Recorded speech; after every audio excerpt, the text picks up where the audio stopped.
কেমন আছো বন্ধুরা? আশা করি সকলে ভালো আছো। চলে এসেছি আবারও ছোট্ট একটি ভিডিও নিয়ে। এটা হচ্ছে রবিবারের ভিডিও।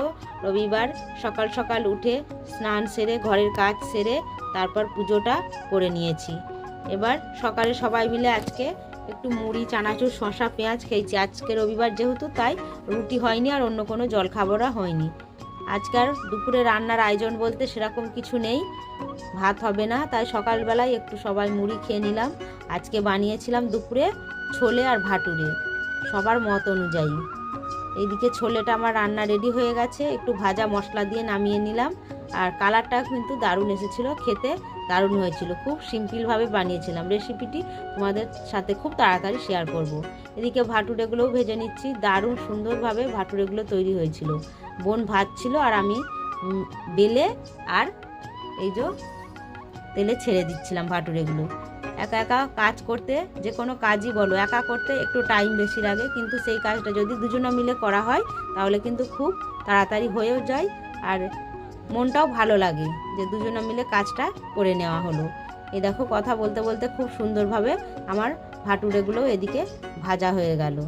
রেসিপিটি বোনের সাথে শিখে নিয়েছি, তোমাদের তার সাথে রেসিপিটি খুব তাড়াতাড়ি এই দুটো ছোলে আর ভাটুরের রেসিপি শেয়ার করব। এই দেখো, প্রত্যেকটা ভাটুরে কিন্তু সুন্দরভাবে ফুলেছে। এবার রান্না শেষ করে দুপুরে সকলে একসাথে, আজকে সকলে ঘরে আছে তাই সকলে মিলে একসাথে একটু খেতে বসে পড়েছি। একটু পেঁয়াজ কেটে নিয়েছি, সবাই খেতে বসে পড়েছি একসাথে। আর এই যে নিয়েছি একটু, তোমাদের দাদা ভাইয়ের জন্মদিন হয়েছিল, সে পায়েসটা ছিল, সেই পায়েসটা নিয়েছি।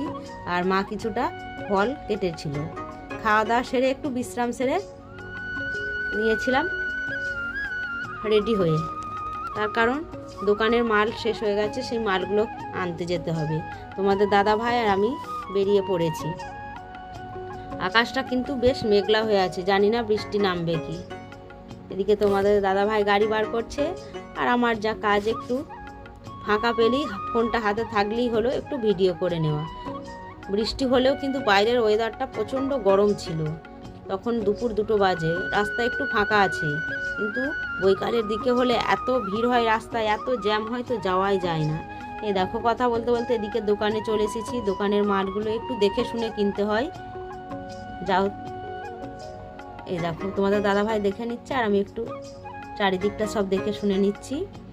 এদিকে মাল নেওয়া হয়ে গেছে। ফেরার পথে নেমেছে বৃষ্টি আকাশে। এক জায়গায় দাঁড়িয়েছিলাম রাস্তায়, আর এই দেখো দূর থেকে একটা শিব মন্দির দেখতে পাওয়া যাচ্ছে। কত সুন্দর লাগছে এই